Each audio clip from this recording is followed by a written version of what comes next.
Well, good evening, Chewy. How you doing, mate? I see you've got your swan dry on. You're in your Southern Man uniform. Well done, you. Got my nice warm lights on. Is it officially a swanee? Is it like the real deal? No, it's just a shirt. But I do have. I'm not man enough to have a proper swan dry. Yeah. But I counteracted that by getting an hoodie that looks like one. An hoodie, is that the Those brand? giant hooded sweatshirts.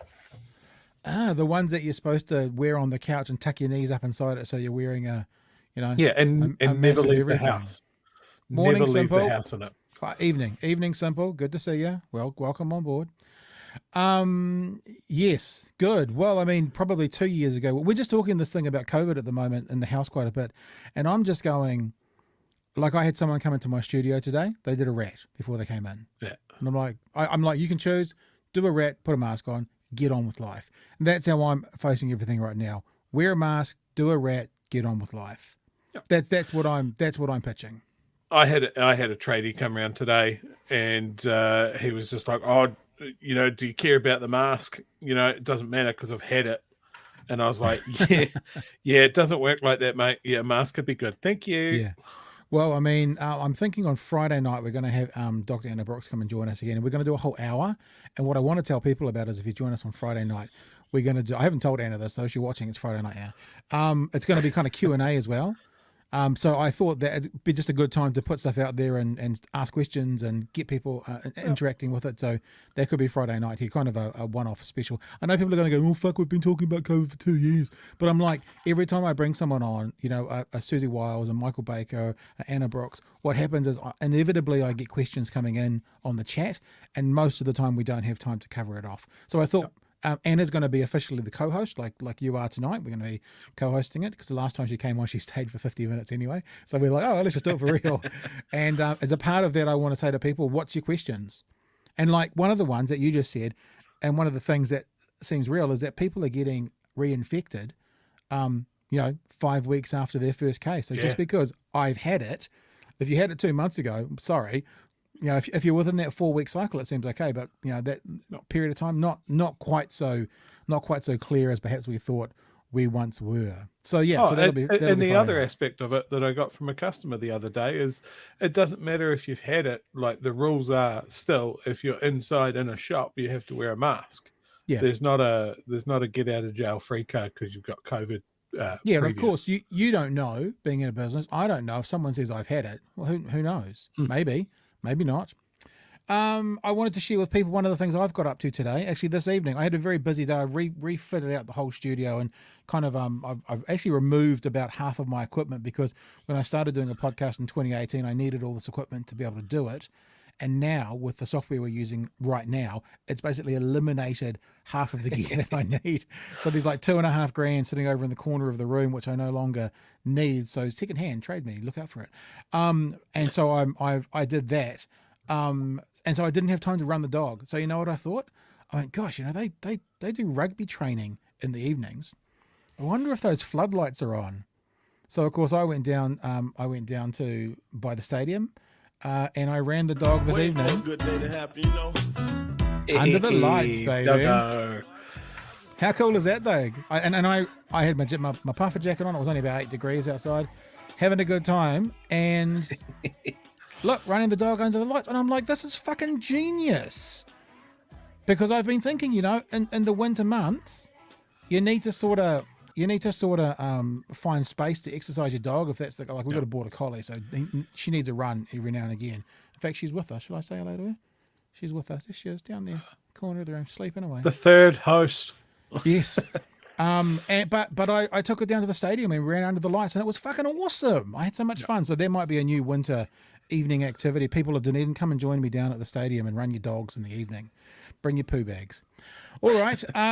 Now we are going to talk a few things tonight. We've got the CEO of Ocean Flyer coming on tonight. You know, there's this news. It's been out a few times about this new company starting up with electric planes that are basically like those old seaplanes. Not that they're old, but you know they take off and land from the water, and they use what's the theory? Is it called the bounce back theory or something? Oh, ground effect. I Ground think effect. if you've ever seen a seagull sort of close to the surface of the water, and Yep. it just seems to be cruising, that's Yep. kind of what it's doing.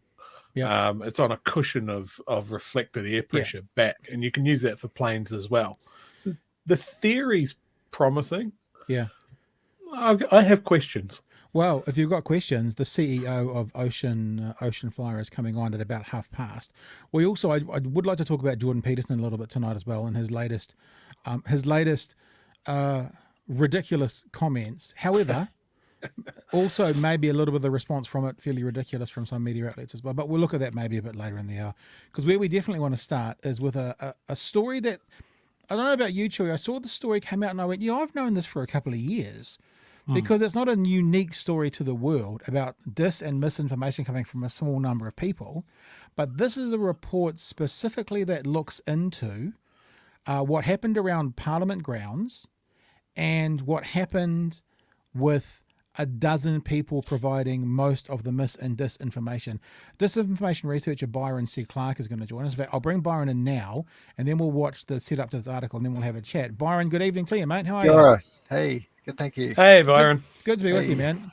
So look, what we'll do to start with is we'll just play this kind of 60 seconds, and that kind of sets up the whole story for us, and then let's have a chat. Everyone cool? Yep. Here we go. So this is the story as per, and I guess it was probably this morning because I see Maddie there on TVNZ Breakfast.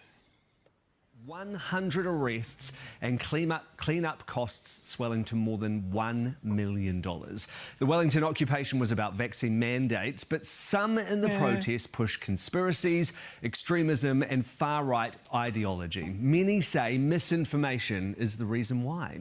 Fresh research from the Disinformation Project says 73% of that misinformation during the occupation came from only 12 individuals. The changing narrative of the protest boiling down to what the researchers call the Aotearoa dozen.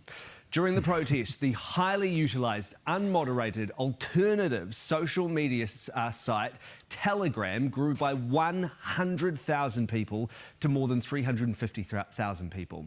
Over on Facebook, a page identified as a misinformation superspreader generated the first and second most engaged with Facebook posts in New Zealand.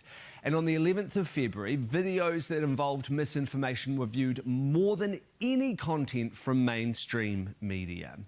So there you go. There's the setup. Now, they called them the Aotearoa dozen, and the only reason they didn't call them the disinformation dozen, as I said, how this feels familiar, is way back, a year, 18 months ago, 2021, it was reported out of the US that just 12 people are behind most vaccine hoaxes on social media, research shows. So this is not the same research. When I saw the TVNZ headline, I was like, yeah, we know this.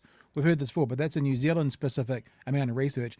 This one was the Disinformation Dozen, produces 65% of the shares of anti-vaccine misinformation on social media platforms, says Imran Ahmed, who is the chief executive of the Centre for Countering Digital Hate, which identified the accounts. So, Byron, it's not a news story around the world, but it's sort of new to New Zealand. What do you want to tell us about it? Yeah, so I guess this report sort of showed some things that we'd all kind of suspected about the impact disinformation was having, and the fact that 73% of it is coming from, it's not 12 individuals as such, but 12 accounts. So some of them might be like a fake news outlet that has multiple people behind it, but these 12 sources, and it shows the impact, I guess, that a small number of people really working to propagate this disinformation can have, especially seeing those graphs there, the days where they were getting more engagement than the traditional mainstream media. You do also. It is also a side point that for a long time we've been talking about how mainstream media is nowhere near as powerful as not necessarily independent media, but certainly social media, and shall we say, viral movements from small groups. And when something catches on social media, it becomes far more powerful and popular than mainstream traditional news media outlets can. And I guess this just echoes and confirms all of that. Yeah, absolutely. I've dabbled in looking at these Telegram channels and that sort of thing, and I guess one of the things that I noticed is the amount of sock puppet accounts. They'll essentially be having conversations with themselves to give this perception of a much bigger movement than there actually is. Do you think that that's sort of just massively spun out of their wildest dreams over this whole COVID conspiracy tangent? It seems to have drawn in so many groups that wouldn't necessarily have anything to do with each other, but they've latched onto this one thing. Yeah, I was up in Palmerston North earlier this week because I was invited to speak at Massey University about the alt-right and about disinformation. And the metaphor I've started using, which I've got from a speech that Michael Wood gave in Parliament while the protest was happening outside, where he talked about there being a river of filth. Which is a powerful image, but I also think a good metaphor, because if you think of a river, it doesn't have a single source. There'll be a whole number of tributaries coming into that, and that's what we saw with the protest. We had, like the Destiny Church front group, Freedom and Rights Coalition, and then we had people associated with Counterspin Media, people associated with the New Conservatives, all these people who don't all agree with each other, and there's a whole lot of infighting and things, but they all sort of came together, these tributaries to the river of filth, and then we just get this torrent of disinformation and of anger, and that all erupted in Wellington over that 3-week period. And Chewy, what you were saying is these different groups coming together, which is why I kind of had a bit of a sideways glance when they were talking about it was an anti-vaccine, anti-mandate protest, because it wasn't an anti-mandate protest. There was all sorts of causes there, and really the thing that bound them together was we hate the government and we want this government gone, and they're tyrannical. So whether it was, and I'm not actually saying there was abortion protests there, but whether it was like an abortion protest or a vaccine protest or a mandate protest, there was all these, they found a place to bring 10, 20, 5 different groups together and say, yeah, fuck you, government, for our reason. And it got sold as an anti-mandate protest, which it completely and clearly wasn't. Yeah, and I think once those groups started building, and they're like, oh, we can't have these conversations on Twitter, we can't have these conversations on Facebook. There's a new platform. We're all going to Telegram. And the way that Telegram works is it just funneled people into these ideas, or this space that people wouldn't have hung out in beforehand. Like, I mean, I know people here in Dunedin that were COVID as a hoax, anti-mandate, all of that sort of stuff, and they came into it from the healthy living, crystals, and peace and love sort of thing, and now they're hanging out in Telegram channels with avowed neo-Nazis. But they're like, oh no, we don't pay any attention to those views that person has, but we're all pulling in the same direction as this. But it's exposed them to these views. And if you don't believe this one thing that someone's telling you, then you might believe this other thing, and you just get led down the garden path a bit. And it's one of the things that I've always said is that there's nowhere near as many of these people as it looks like. One of my favorites, and he's one of yours as well, Byron, is Damien Dement. Oh yes, yeah. And I'm sure that dude just rattles around on the internet having conversations with himself like 90% of the time. What you're talking about, Chewy, is the concept of the enemy of my enemy is my friend. You know, Yep. it's something that we've heard and seen a lot. It's something that gets used in armed conflict.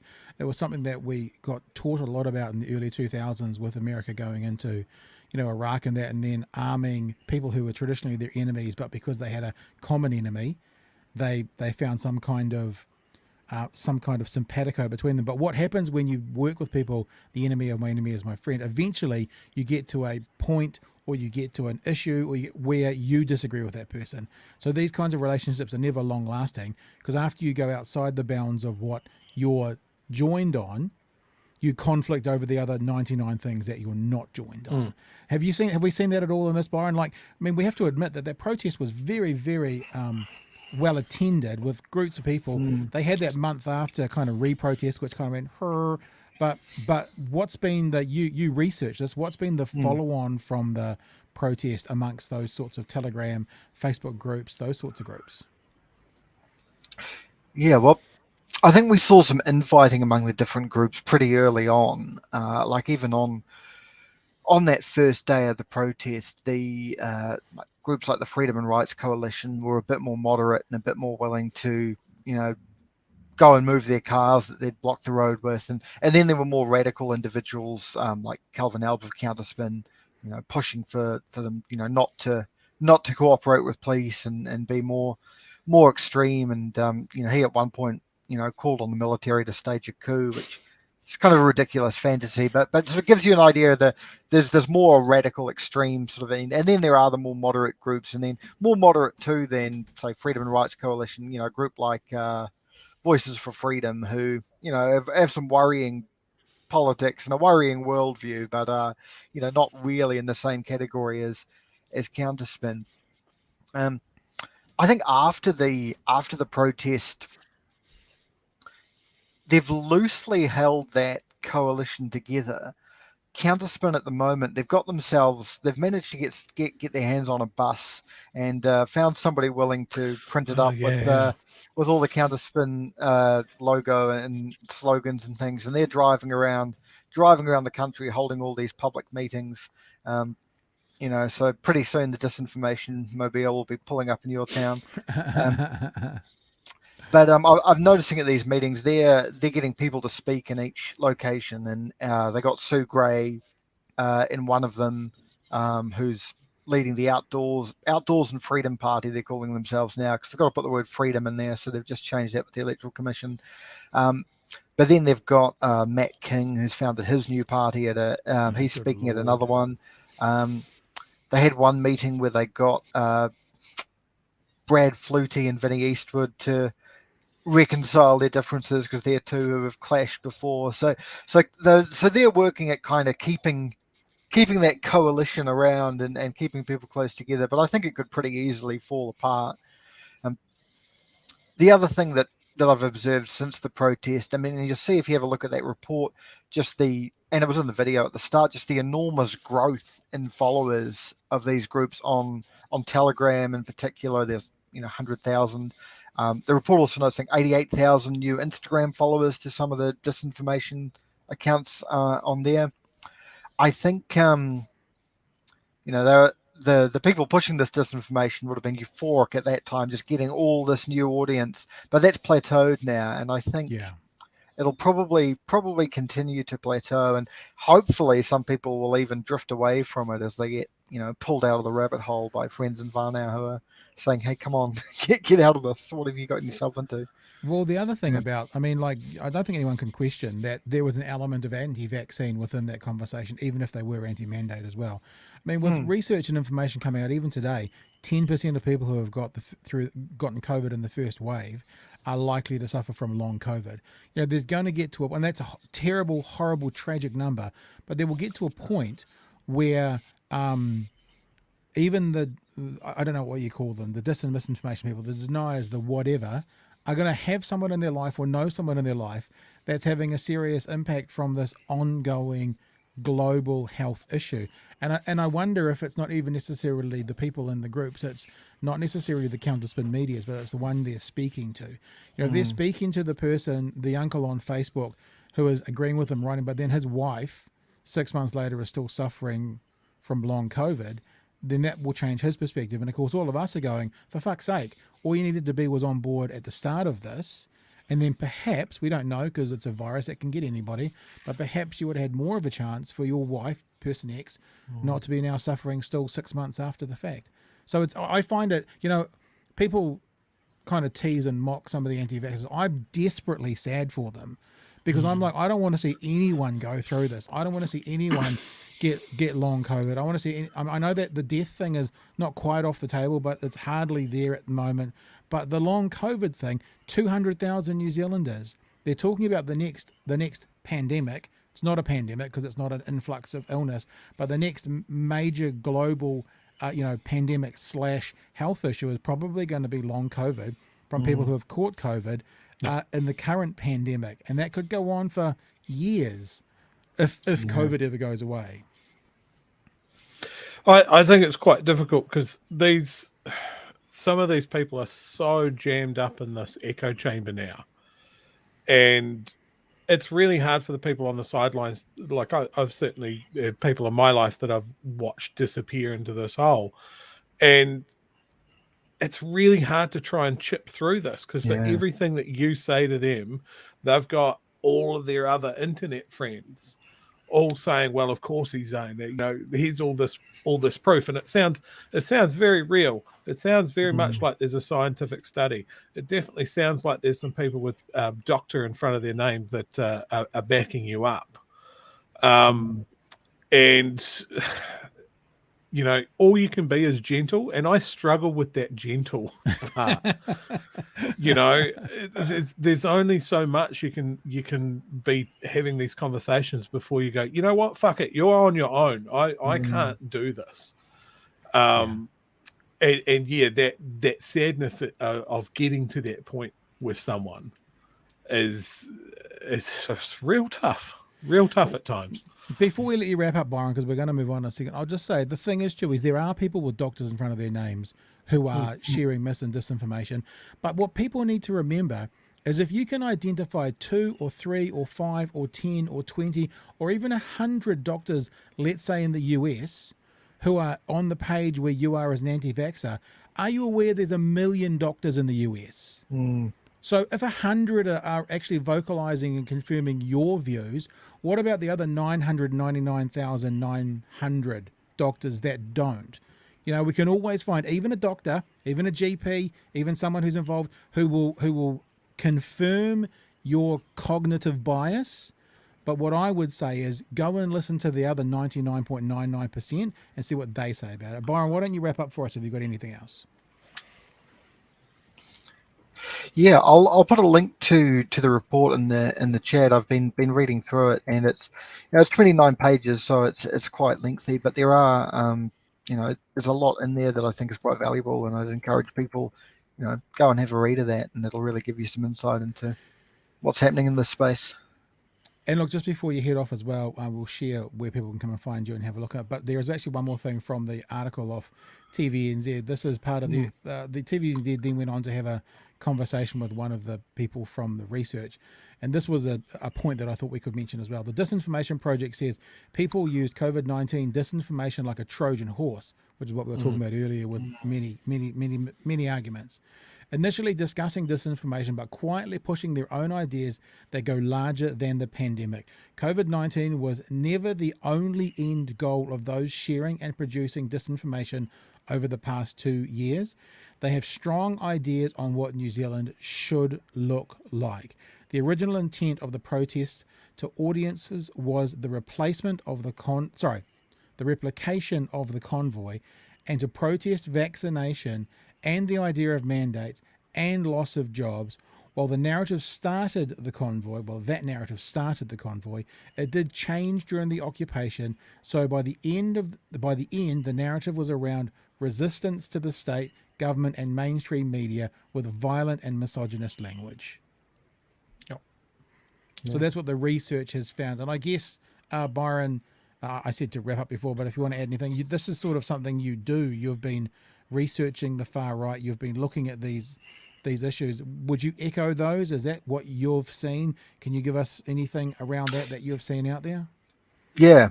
I mean, I do this research in my spare time. Really, I work a day job, and while I am working on a book at the moment that'll be out next year, I still think of myself as a bit of an amateur, and so it's very easy to think, oh, maybe I'm becoming a bit conspiratorial myself, thinking about this stuff, and then to see something come out from a group like the Disinformation Project, who are doing this in such a methodical and a very academic way, and reading that and saying, yeah, okay, that's reflecting what I've observed just in my more amateur research. I mean, it really hammers it home that this is what's happening out there and online. Excellent. Well, if people want to find out more about you, Byron, and what you do, byron.geek.nz. They can go there and they can check out some of your interviews and your YouTube channel, FAQs, articles, all in there as well. byron.geek.nz. Listen, dude, I know we've talked before. You and I have done a podcast before in general, but it's very cool to have you on this iteration of what we're doing. Big, hairy news. And not that it's about the facial hair, but I got to say, it kind of works for me. Kind of is. All right, dude. Thanks for joining us today. Thanks for coming on board. We really appreciate it. Cheers, Byron. All right. See you, bye. Well, there you go. Yeah, it's a shit show, isn't it? Let's have a few comments that have been coming in. Emperor says, talking about the protest, I guess. Yes, it exposed people to the alt-right, but they couldn't see why they were spreading and sharing was often against their own view, e.g. women's rights, climate change, etc. And outright neo-Nazi. I wouldn't say that you would have had a protest with outright neo-Nazis and Māori resistance at the same protest. Protesters at the same protest. Yeah. Literally insane to me. But it happened, and it happened so quick as well. Yeah. Like it made my head spin how quick they got that convoy sorted and on its way. Just mind-blowing. It's that enemy of my enemy is my friend. But like the example I just used in the US when they went into Iraq, what happens when America arms their enemies because they will fight America's enemies is eventually that original deal between America and their enemy falls over and they end up killing each other anyway. Now, I know that's an extreme example of that idea, but that's the ideology where it kind of has to go eventually. Another comment here from Ben. There's an intersection of the right-wing trolls, misinformed boomers, and hip left-wing anti-GMO vaccines. As a traditional left-wing workers right now, how do I convince my hippie friend to leave the popular movement, I guess it is? Yeah, absolutely. I didn't say this at the moment, but we talk a lot in this show about leading horses to water. That's what I really want to do most of the time. But the saying is, but you lead the horse to water, but they have to drink for themselves. You can't push their head into the water to take it. You can only show them where the water is. And I think about, and we didn't talk about this, but I've had a fair bit to do with flat earthers because I find it fascinating. I love to have those conversations. And for some of these flat earthers, they're not going to drop that idea until they go up in a Virgin rocket and actually see it for themselves. You know what I mean? So there are some of them that whatever the equivalent is of going up in the rocket to see the earth is not flat, some of them are going to have to experience that for themselves. But all I would say to people, and I guess to you, Chewy, and others who are thinking about this, is just keep leading them to water. Like I've had conversations with people and they've spouted out stuff and I've said, no, that's wrong. And normally, here's a clue, right? I'm not an expert. I'm not a medical person. But normally, if one Google search can shoot down their idea with solid, peer-reviewed, good research, then it's actually pretty simple to show them. Now, most of the time when you show them, they won't believe it. I showed someone something once. Oh, it was a teacher I spoke to about, she was like, suicide has gone through the roof, where suicide actually numbers had gone down. And I showed her the research from Stats New Zealand. That was a common thing. And she said, well, I'll have to see what Mike King thinks about that. Now, I love Mike King, but I'm like, well, so here's the research from the health industry, but you're going to go to the comedian to see if they've got the right information. So you can't always make them drink, but I put it in front of her. I led her to water. You know what I'm saying? The real convincing thing that I did, because I mean, my gut reaction would be to just cut people off. Like I can't have that worldview coming into my bubble.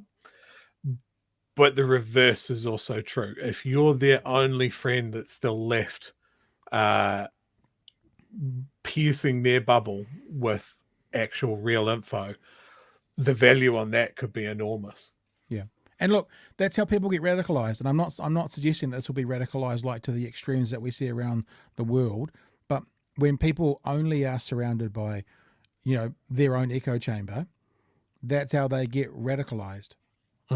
And whatever that means to the worst example for an anti-vaxxer, we still don't want it. So, I mean, Yeah. I know sometimes you have to remove people from your life for your own mental health, for your own safety, for your own, emotional health. Fine, I get it. But I would still say as much as is possible and as much as people can do safely, whether that's emotionally safe or physically safe or whatever, lead a horse to water if you can. Give them some information. If they say something to you and they say, this is the truth, Google it. And I promise you, 9 times out of 10, you will get peer-reviewed research, you will get good information, you will get, and immediately you'll be able to say, well, here's what this says. And that may go nowhere, but you've led them to water. Anyway, we should move on, Chewy, because we are going to talk about, tell me again, the bounce back, the earth, the ground. A ground effect aircraft, and excitingly, an electric one. Yeah, so we're going to talk to the CEO from Ocean Flyer. It's Shah Aslam joining us live as well. Shah, good evening to you. Thanks for joining us, mate. Good evening, Pat and Chewy. How are you? Yeah, I think we're doing all right. We're just talking about some not that this is not a serious conversation. I mean, who doesn't love the idea of electric planes? But that was serious heavy. This feels like serious fun. But serious, interesting, amazing kind of fun. I think what we should probably do to start with is I want to bring up your website, just so people can kind of see what we're talking about. Now, tell us first of all, because one of the things that me and Chewy were talking about before we started the show was, I read in one of the articles they were talking about the first prototype being on the water in America this week, but this looks like it's a prototype flying. Are there actually these planes? Are they actually flying yet, or is this actually animation that's just looking amazing? No, so that video that you just showed me, that's the actual prototype that was on the water. Okay. It's been on the water probably for the last couple of months now. They've been on the hull. It's been up on its foils. And the third test and the final test is to get it flying. In that video, what you see is it's just on the foils at this stage. Gotcha. So basically, it's got the ferry aspect going quite well at the moment. We're just now seeing it moving into the airplane aspect. Correct. So 2 out of the 3 elements, the key elements, have been hit. Cool. And the third one is being hit as we speak, and we should get some video footage of that in the next couple of months. I'll put this on in the background as well. I don't think we need the sound for this because there is some more kind of footage about what we're all about, what you guys are all about with these planes and what they're going to be doing. I guess one of my questions is why? Why are you guys doing this? So for people who don't know, you're basically starting up an airline. It's going to be electric planes, as we're seeing here. This is obviously a rendering. It's going to be electric planes that are going to be flying around the coastal area, parts of the coastal areas of New Zealand. Why? Why are you doing this? Well, look, there's a couple of reasons. So I actually started this, I guess the journey for me started about three and a half years ago when I took over Air Napier, regional airline based out of Napier. And the reason for us taking over Air Napier was because we always believed in New Zealand there was a real lack of connectivity between the regions and then some of the other key centers. If you look at some of the main airlines, most of them are focused out of Auckland, Wellington, Christchurch, and then into the regions. As we took over Air Napier, we're like, look, let's do something different. Let's connect the regions. And over the last 12 to 18 months, there's been a real push for sustainability. There's been a real push for environment. And we recognized that when we took over in 2018. The problem, however, was if you look at electric aircraft technology at the moment, we believe that in order to get mass scale electric aircraft into service, we're still probably about 8 to 10 years away. And that's purely because of the battery life, the battery technology that's out there. It needs to get the aircraft to climb up to 25,000 feet. In the case of a sea glider, you only need to climb up to 10 meters above the surface of the water. So all of that battery life you can actually use in terms of getting a faster ride, getting more range, which electric aircraft can't do at this stage. So we reached out to Regent at the end of December last year. Within 6 weeks, we pretty much had an agreement signed up. And that was purely, we believed in the concept, we believed in the idea, we believed in Billy and his team, who's the CEO for Region and the co-founder, and then the group of investors that were backing them. That gave us a lot of confidence. Chew, do you want to jump in? Because I've got heaps, but I don't want to take all the time. Yeah, so I'm a bit of a plane nerd, I guess, and one of the things that this is reminiscent of, the Soviets had some very, very big aircraft back in the Cold War that used this same effect, but obviously they were using jet propulsion and that sort of thing, and then they never really went anywhere with it. This was something that was quite promising, and various groups have tried to use, and nothing ever happens with them. What do you think your chances are of this panning out? Yeah, so the Caspian Sea monsters, as they were referred to back in the Soviet time, they made these massive things, which had 10 jet engines that you would see today on a 747 style engines. And they could carry 300 troops, they could carry tanks, they could fire missiles off it. So they were doing some pretty cool things with it. And those things at that stage, when they did do the test runs, and I think they had two built from what I remember, they were flying at about 450 miles an hour. But some of the key elements with them, or the key issues, were, the turning radius. Number one, they required a large amount of space to turn, because they were so huge. What these guys have done, and part of our confidence in sea gliders and the team at Regent, is they've taken a concept that did exist way back in the 1950s and 60s, when technology wasn't that advanced, and when these things were, significantly larger than what they will be in this case. They've taken that concept and they've taken the technology of today, or of the next 3 years, which is the battery, the avionics, the electric motors, and they've kind of brought those two things together. So essentially, I'm not saying it's a new concept in terms of a sea glider. These things, you're absolutely right, they've been around, but that's what gives us confidence that these guys can actually commercialize it. And then the testing we saw out of Tampa, it being on its hull, it foiling, that's already a significant development if you think about it, because even on its foiled, the full scale model, it will be flying at speeds of about 40 or 50 knots. So it's already, even at the foil level, it's significantly faster than its counterparts, being the ferries, or the boats. Now, the next step and the last step, which they're working on, which they've gotten to, which is the flying aspect, once they can get this off the water and 10 meters above the surface, we're looking at speeds of 300 kilometers an hour.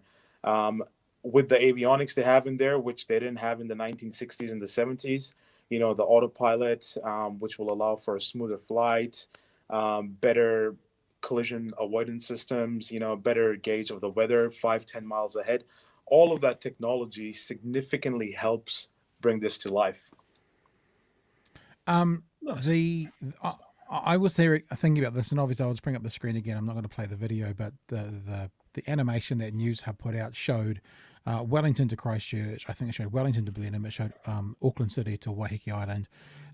I don't know if this is a stupid question or not, because obviously you need to take off and land in water, but can you cross land as well, or do you have to stay above the water the whole time? So like for us in Dunedin, if we had something that went Dunedin to Queenstown, that'd be amazing.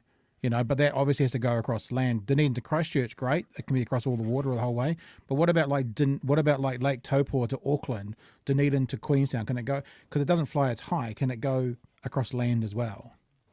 So there's a couple of, it's a good question actually. There's a couple of things there. Number one, wing and ground effect doesn't have to just be above water. It can be above any surface as long as the surface is smooth and plain. The problem that will come in flying this, let's say from Dunedin to Queenstown, will be, number one, you won't be able to keep it at 10, 20 meters above the surface of the ground because there's obstacles. So the moment this thing kind of goes beyond 30 to 40 meters, you're losing that wing and ground effect, which means you then start behaving as a conventional aircraft. This thing has the capability to behave as a conventional aircraft, but what happens in that case is then the amount of battery required means that you won't be able to go a long distance. Right. So that's the first reason. And the second reason is the moment we start flying this sea glider above ground, then you also go from a regulatory point of view, you leave maritime and you get into the sea air land as well. Gotcha. These things primarily and principally will be regulated by Maritime New Zealand. We've had conversations with Maritime New Zealand. CA in New Zealand may play a supporting role in terms of the avionics, and because it will be doing flight, which will behave like aircraft. But the main regulator is Maritime New Zealand. What about the idea? You just mentioned the words smooth and plain. It's got to be flying above a surface that's smooth and plain. Ben has asked this question, but I also had it queued up to ask as well. For example, the weather for this weekend looks atrocious. Dangerous waves, severe gales, rain and snow. I think I heard, correct me if I'm wrong, that also the long-term projections of this might be to fly to Australia. Now, in the Tasman Sea, there can be 10, 20, 30 metre waves. How does these planes operate when it's not smooth and plain, especially in the water, when there's big waves, even when there's rough waves? What does that do to how they function? So the 10-meter length, actually, it's mathematically calculated. The wing and ground effect essentially states that as long as the vehicle or the sea glider in this case is within 1.5 wingspan lengths above the surface of the water, it's still in ground effect. So when we talk about Australia, for example, we're not talking about the smaller Viceroys that will be used for trans-Tasman routes. It'll be the larger Monarchs, and their wingspan will be significantly larger. So, those things will be flying wing and ground effect at probably about 100, 110 meters, around that approximate at this stage. So when you talk about 20-meter or 10-meter swells, there should be no issues there. Gotcha. In terms of the Viceroys functioning within New Zealand, look, we've never said that these will operate in all weather conditions, just like any other transport, be it a ferry, be it a cruise ship, be it an airplane, be it a train. There will be some restrictions to weather. But in terms of the waves and stuff, the autopilot and the weather radars will ensure that between that 10 and 30 meter altitudes above the surface of the water, depending on what the waves are doing, at all times it will average out the waves and it will maintain that kind of height above the water. And if the waves do start to get rough in the middle of the flight, the autopilot will automatically adjust the height. So it'll raise it, let's say, another 5 or 10 meters, or it'll bring it down another 5 or 10 meters if it needs to. Nice. And that's where the foils come in handy as well. So the beauty of this thing is, you can either be on the hull, which means you're going at about 5 or 10 knots. You can be on the foils where you're going at about 40 or 50 knots, or you could be flying where you're going at about 180 knots. And the transition between all three modes, you can make at any time. So you could be out in the open water. One of the questions we received down from close to Dunedin was tourist flights. The idea there being, look, you can get, tourists on, you can do some scenic flights, you can go out into open waters. And if you needed to land and park this for a couple of minutes, just for people to take in the scenery and whatnot, that is possible. You can actually do that in open waters as well. So it could be traveling on any three modes at any time. And that's the other beauty of it. I think it's remarkable that electric technology has come that far. And it's an interesting concept of, reducing one of the concerns about electricity as a mode of transport is getting that extra efficiency from ground effect. It'll be really interesting to see how this progresses. Yeah, absolutely. Hey, Look, sorry. I was going to say, Shah, not to belabor the point again, but I'm interested in the investment and the cost that this is going to be, because I would think if you're flying Wellington to Christchurch, there's a terminal at one end, there's a terminal at another end, there's the plane or planes, or the whatever the correct terminology is, the flyers going between them. What's the cost? Let's say you're doing your first 4 runs, which you listed as 3 runs, wasn't it? Waiheke, Auckland, Wellington, Christchurch, Wellington, Blenheim. To get to that stage, operating as a commercial, even though it's maritime, do we call you an airline? Is that the correct word? Yeah, look, you can Okay. You can definitely call us an airline. As a commercial airline, what kind of dollar figure are you needing to set up those first 3 routes? Look, the total investment, as we've said, is $700 million, which gets us the 25 sea gliders. We will start receiving 5 sea gliders a year. So, if you take that 5 sea gliders, the first 3 routes that you talk about, we can launch with an investment of close to about $100 million. And that's the first step. And then as we get delivery for the next 5 and the following 5, we raise more investment and get the delivery across. One of the things and one of the questions I've been asked quite a bit, and I'd just like to, use this medium or through you guys just to clarify as well. Sure. When we say that, Wellington to Christchurch is $60, people have said, look, 700 million, how are you going to do it at $60? Exactly. Where's the business case? The reality is, if you compare this to an airline, and we've looked at options of similar sized aircraft, if we were to run them on regional routes or same routes, two main things where the airline outstrips a sea glider in terms of costs at this stage is maintenance and fuel. And those form a significant part of any airline operation. If you're looking at fuel costs, you can be anywhere from 20 to 25% of total operating expense across a year. It's fuel. And then maintenance, if you look at maintenance, another probably 25 to 35, 45% of maintenance. And that varies based on the age of the aircraft. So when we talk about regional fleet, we went out to explore, let's get a regional fleet. There is actually nothing that the larger aircraft manufacturers or even the mid-sized aircraft manufacturers are making which services the regional towns of New Zealand. The ideal fleet, in my opinion, for regional New Zealand would be about the 20 to 25-seater aircraft. Now, the smallest brand new aircraft that's being made at that commercial level, you're looking at about 50 seats. That's not viable or economical to run between Dunedin in Invercargill or Dunedin and Queenstown or Napier and Gisborne 5 times a day. You're doing one flight in the morning, one in the evening, and that defeats the purpose. Then we went down and looked at aircraft in the market that are available that other airlines or regional players have used. Those are probably about 20 to 22 years old. And that's where the maintenance cost significantly goes up, Gotcha. the older they get. So when we look at the sea gliders, yes, the initial investment is expensive, but not wanting to share the numbers at this stage because they're slightly confidential. But if you look at the individual vessels, they're actually not more expensive than the aircraft in the same class. And yeah. So you're saying you're going to get it on the back end. I guess that comes down to the idea that you still need patronage. I mean, I know that it's not quite as black and white as what I'm just saying, but $100 million at $60 a seat's 1.7 million tickets. So that's a lot of patronage for you to get there. And I don't know, Chewy, I don't know if you mentioned them before, but this has been tried before, not with in the maritime situation, but there was a little airline called Kiwi Air that tried to do kind of routes of the South Island that because they weren't serviced, like Dunedin, Invercargill, Nelson, that sort of thing, didn't have the patronage. So look, I think competition is always good, and I wish you all the best. I'm very excited to continue to see what you're going to do. I look forward to you including a Dunedin Christchurch route in there as well. So we can get up and see it when the Highlanders beat the Crusaders every other time. But it's been great. Look, Chewy, you want to wrap with anything else before we let Shah go? No, I think I've covered all of my questions. It's very convincing. Yeah, it's really interesting. There's lots of people interested in the chat about it as well. So we will leave it for there, Shah. And look, I mean, we'd love to have you back again as this process goes on. Find out where you're at now, where you're going to as well, because it's sort of what we do. We just talk about the interesting news stories of the day, and this is certainly one of the interesting news stories of the day. So thank you so much for joining us. No, I appreciate it. And look, I'd just like to, if I could end with a couple of statements. I think from our perspective, the key here is one of the main targets: how do we get New Zealand to 2050 carbon neutral? And while it's great to see some of the initiatives that are taking place in terms of electric vehicles and sustainable coffee cups and whatnot, I think there needs to be larger efforts that need to be made. And with the larger efforts come risks as well. Nothing is risk-free.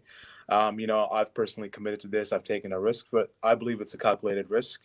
And when we went to Miami and Tampa about 4 weeks ago to announce the launch and visit their research and development center, I think a lot of that confidence that I had in these guys was reassured by seeing them in action, by seeing what they were doing, by seeing the developments they've made in their prototype. And, they've already started working on the full-scale prototype as well on bits and pieces like the wings and the tail side of things. So there's significant, movement that's taking place out of the States on this. And, we're pretty confident that we can get these across to New Zealand and hopefully contribute to the 2050, carbon neutral targets and also run a sustainable business through these things.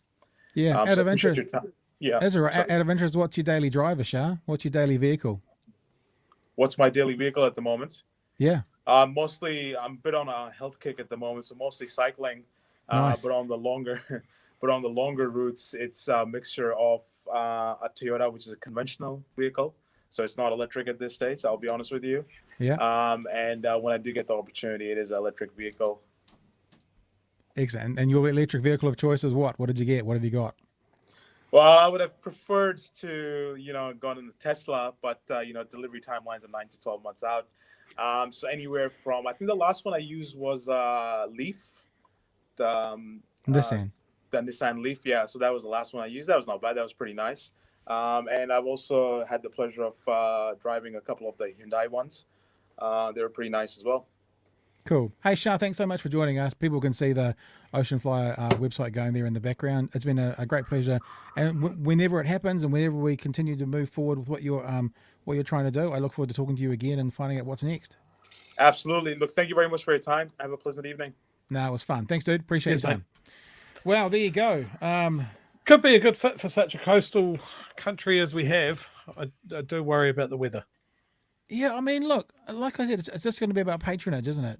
It's going to be about, I mean, like, and to be honest with you, I mean, I get it. As soon as he says maritime law versus aviation law, you're like, yeah, okay, I get that's the rule. But, what it is servicing potentially, coastline, small town New Zealand, which is, let's be honest, the majority of New Zealand. But you imagine if it could go into some of those inner area, like, I mean, Aotearoa has a big lake, but you're going to have, there's not a coastline, so you can't go there, you can't go to Queenstown, can't go to Taupo, can't go to Palmerston North. I don't know if there's water in Palmerston North. So there's lots of areas you miss as well. Imagine catching a plane from Steamer Basin to go up to Christchurch. Imagine, That'd you know be what amazing. I just thought? Mind you, here's the thing. Okay, so we're Dunedin, right? If they had a flight to Westport, all around the bottom and up the side and in. But then again, it's like an 8 or 9 hour drive, west coast of New Zealand. If you haven't been there, it's amazing. But no, all right. So and also that means, I guess, if you're on the Waitemata Harbour in Auckland, right? Waitemata Harbour's on the eastern side, Manukau Harbour's on the western side, and if you wanted to go to New Plymouth, you're up around the top of the North Island. It's actually a great question, Chewy, and it didn't come until they'd left us. So it depends where it's going to be as well. It's going to go up around top of the North Island down to Taranaki, or down the bottom around Wellington up to Taranaki. We should have. See, professionals would have had their thing written down, Chewy, but that's not us. We don't. No, we just wing it. And a story about an airplane. Yes, there are people here who are looking forward to us talking about Kermit the Frog. I'm not entirely sure what that's all about, but have they talked about Kermit the Frog yet? JP coming up, mate. Oh, what's that all about? So Jordan Peterson. So I see this headline. Yeah, this is from the New Zealand Herald, obviously. Jordan Peterson sparks outrage after declaring Sports Illustrated model not beautiful.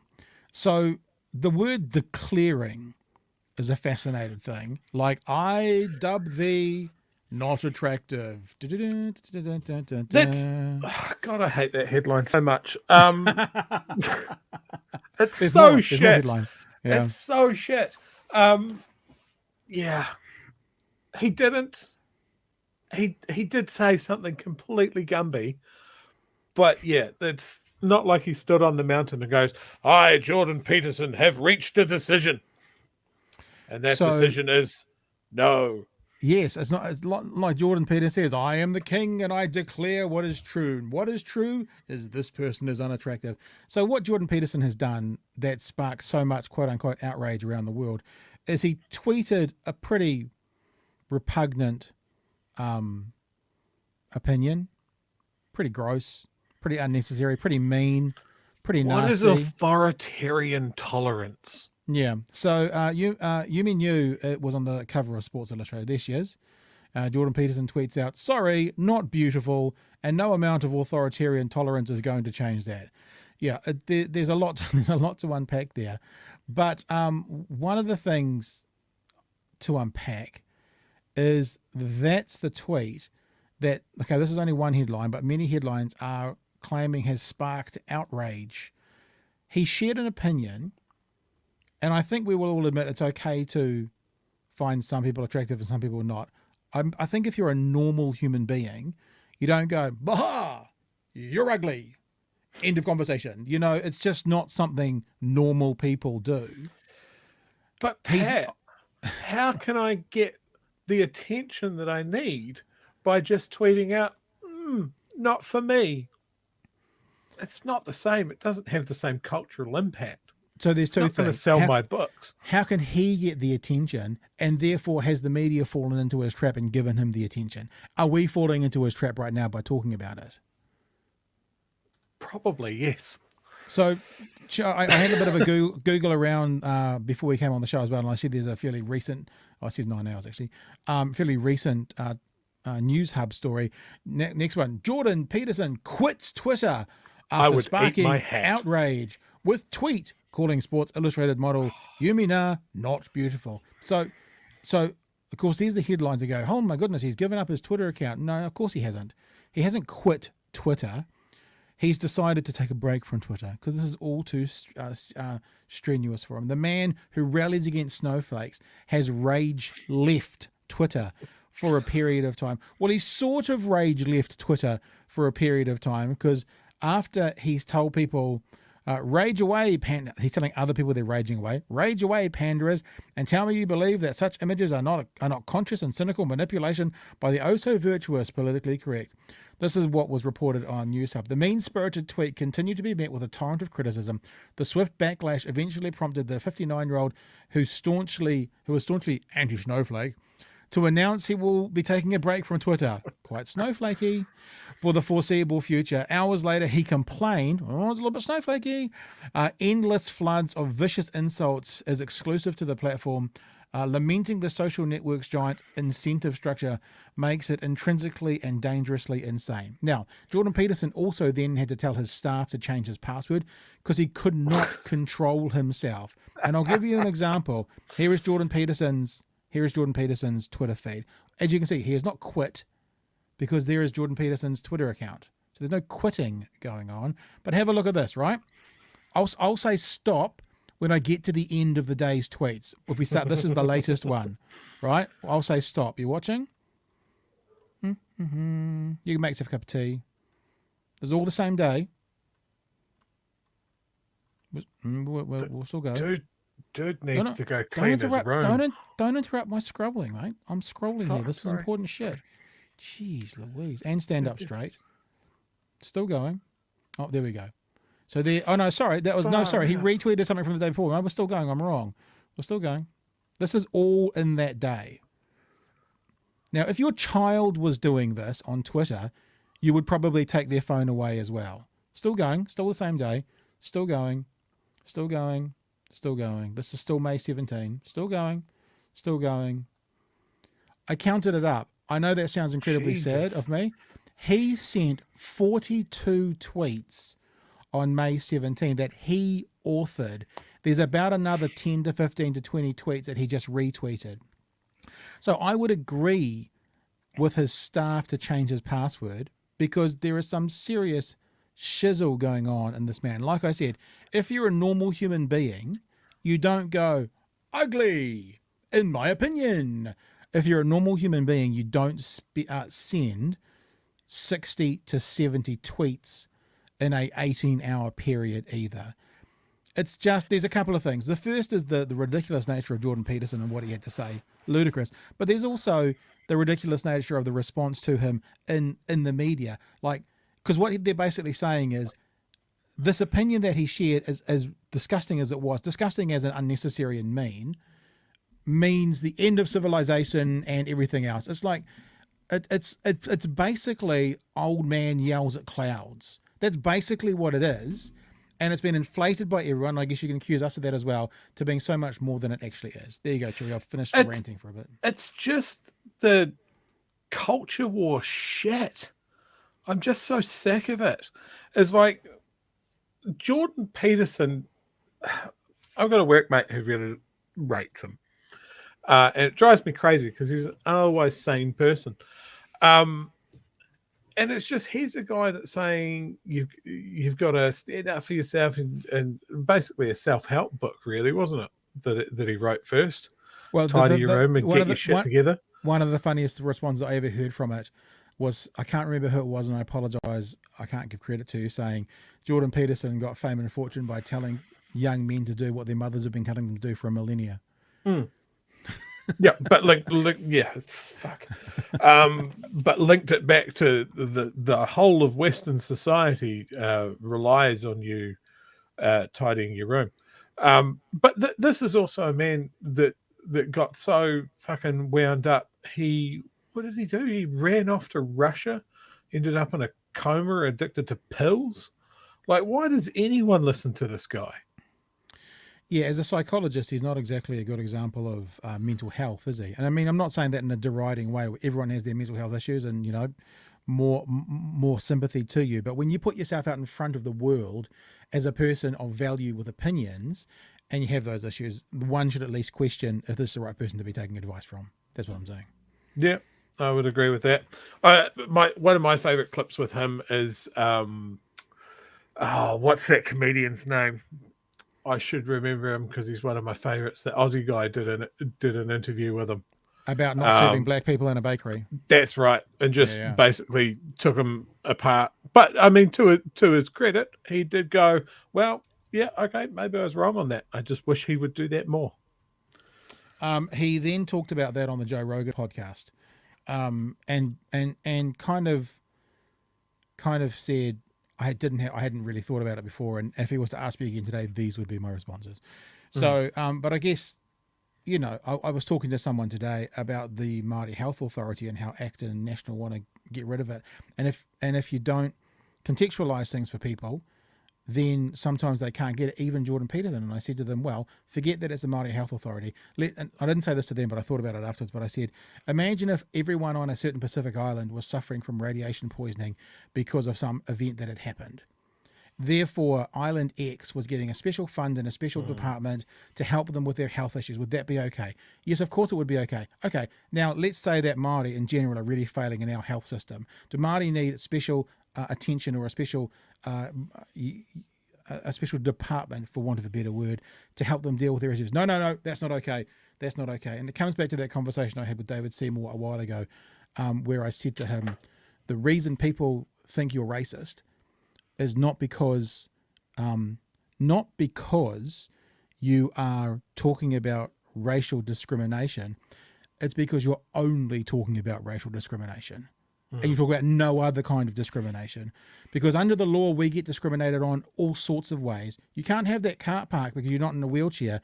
That is discrimination, but it's affirmative discrimination. We accept it. You can't have a pension because you're not 65. That's discrimination, but we accept it. The thing that I said to Mr. Seymour, and the thing that I've said over and over again, is when you focus on one kind of discrimination and you ignore all the others because there's good reason for those ones, that's why it comes across as racist. So when Jordan Peterson focuses on one thing, like, for example, and then gets pointed out and contextualized, what if this was, under discrimination laws, a race of people rather than, I think they were talking about transgender rights, but if it was a race of people and he can't answer it, you're like, well, that's the point. Discrimination or whatever the rule is, there's a group of protected classes, and actually those laws need to apply to all the protected classes. You can't just pick one out and go, no, you should not get that benefit based on race. Well, should that person get that benefit based on age?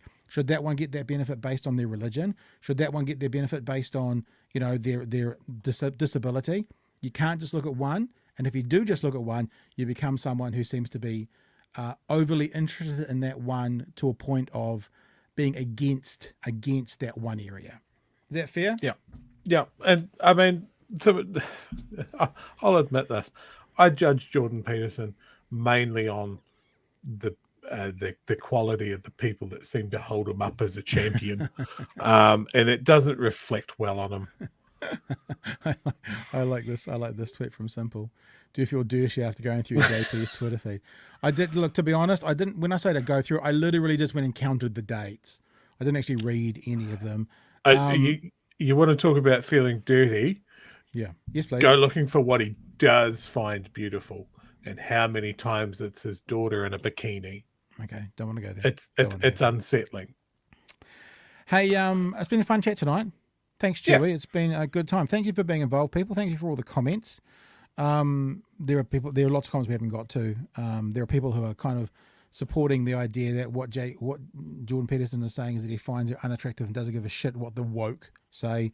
Boo-hoo, JP is mean. Meaning, kind of that's one of the... And I think it's a fair point. So he voiced an opinion and the world has exploded around him. But then again, when you voice opinions publicly as a public figure, if it's a thing that a lot of people disagree and don't like, then there's going to be backlash, or there's going to be, counterpoints put back to you. So suck it up, Buttercup, Snowflake, and get on with When life. you've got a platform of that size, and one of those tweets was celebrating the size of his platform, you've got to go, I'm going to say something that's going to piss people off, and I'm going to have to defend myself. You can't say it, have people pile on, and go, oh, this is unexpected and very mean. Yeah, when he was mean. So he was mean to someone. People are mean to him. When people are mean to him, he needs to take a break from Twitter. But when he's mean to people, it's because the authoritarians are making this normal, and it's like, you don't like who's on the swimsuit model calendar. Yeah. Don't look. Don't buy it. Yeah. Isn't that the aspect of everything? What do you reckon, Market Nala? forces, free choice. Are we done? Should we go upstairs and go to bed? That's a very relaxed doggo. You want to come? You can come if you want. You don't have to. Okay, you can stay there. I think that was a no. I think it was no, I'm not fucking coming to see you. I'm just going to stay here. We'll go upstairs in a minute, mate. All right. Well, I think we're done pretty much, Meister. Now, tomorrow there's a budget out. I mean, we're wrapping up, and I haven't really done too much work on the budget yet, but is it interesting to you at all? Are you interested to see what comes out? I do get pretty interested, and especially with an election next year, that we're going to be talking about this for a fair whack. They've been hinting a lot at what might be in the budget, or it might not be, or we haven't mentioned it yet. Is it because we haven't mentioned it because it's not in there, or have we not mentioned it because it is in there? The usual analysts on TV are tying themselves in knots talking about it already. It's also, our first post-COVID budget. Post-COVID. Good one. Right. We won't talk about the schools. They're fine, I'm sure. We don't talk about Bruno. Not at all. But no. I can guarantee that National are going to jump all over it because they're the party of the economy, remember? So, yeah, I just hope that the people that are talking to those guys are also looking at the figures of, Labour spendings. They're addicted to spending. I saw a graph today on Twitter that said it's apart from the blip for COVID, it's pretty much tracking the same as every other government for like the last 25 years. And in fact, if you look into the research as to why we are, for example, our inflation situation is going on right now. One of the reasons, the Reserve Bank are those who are ultimately responsible for keeping inflation in check. And one of the reasons they cocked up was 9 months ago, they were predicting a lot more people would be unemployed today than they are. So on some level, because we have a stronger economy than the Reserve Bank thought we were going to have, as part of the driving forces behind the inflation we're suffering at the moment. And basically some analysts are saying that we need to have a whole lot more people unemployed. And when a Reserve Bank makes a change, you don't really see an impact from it from 6 to 9 months. So they project something. If they get it wrong, it adds to the inflation. They got that really badly wrong.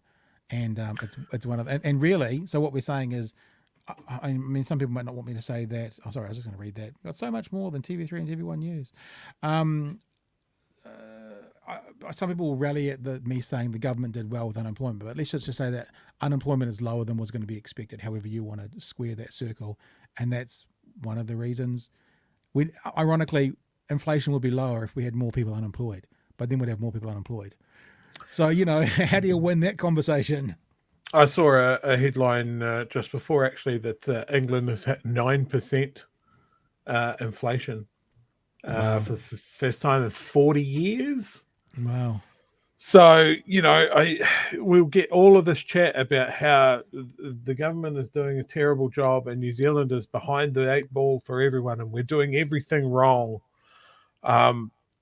and it's just not borne out by how everybody else is doing. We're doing okay. Yeah, I just want to respond to crazy. Look, just so you know, I'm 100% aware of what Jordan Peterson was saying about gender pronouns. We weren't talking about that. We were talking about, there was an interview with him, and the interview, I'll show people the interview. I'm not going to play it, but I'll show it to you so you can go and find it for yourself, where Jordan Peterson spoke to, gosh, what was his name? The Australian comedian Jim Jeffries. Jim Jeffries, that's the name. Spoke to Jim Jeffries, and in this conversation, he was asked, should a baker be able to? This is the specific interview, crazy, not the whole thing. He was asked, should a baker be able to deny a gay couple, and he said yes. And then he was asked, should a baker be able to deny a black couple or interracial couple, and he said no. And that's with the conversation that me and Chewy were just having. And if you want to go see it for yourself, Jordan Peterson on free speech and college protest, the Jim Jeffries show, you can go see it for yourself. So it's actually not a conversation around Bill C-16, which I know about well out of Canada. It was specifically about an interview we did with Jim Jeffries. Oh, I did see that story about enforcing gender pronoun, forcing a teacher to acknowledge the child's chosen gender pronouns. My first reaction is that, why would you want to be a dick to children about something like that as a teacher? I think the point he and was it went making, to court.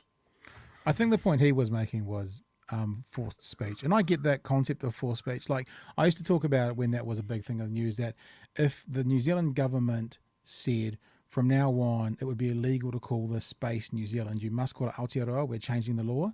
So take it away from the issue of gender. Not many people would support that. It's a version of forced speech. So I think that there can be a fair conversation to be had about that, but then that all blew up and got heightened. And I'm not saying he was in the right either, but I just don't think it's quite as black and white, probably as anyone portrays. It's just culture war stuff again. My name's Michael. I prefer to be called Mike.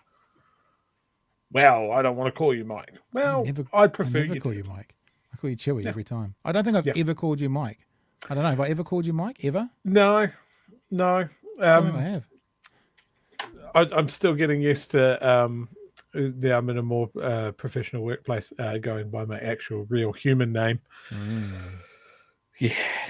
We'll get there. We're done. I see Kim made it in. Kim has been. We've been doing this for a couple of months. If you've just kind of stumbled across us, we've been doing it at 11 in the morning and at midday, and this week we're doing them at 10 at night. Probably on Friday night we're going to have a bit of a special with Anna Brooks, Dr. Anna Brooks, a bit of a Q&A with Anna, who she is works at the University of Auckland and who looks into long COVID. And really it's going to be a time that anyone can ask a question, I think. I'll have a chat with her, and as you've seen, we can talk the chrome for Toba. Is that what they say? But we'll also make it really open that people can come and join us and ask questions about what's going on at the moment in the world of COVID. And she's got a lot of the answers, I think. So we will do it. Look, we'll get into pronouns and gender another night, guys. I can see you still going in the chat because I think that's a really interesting conversation, and I really like that conversation as well.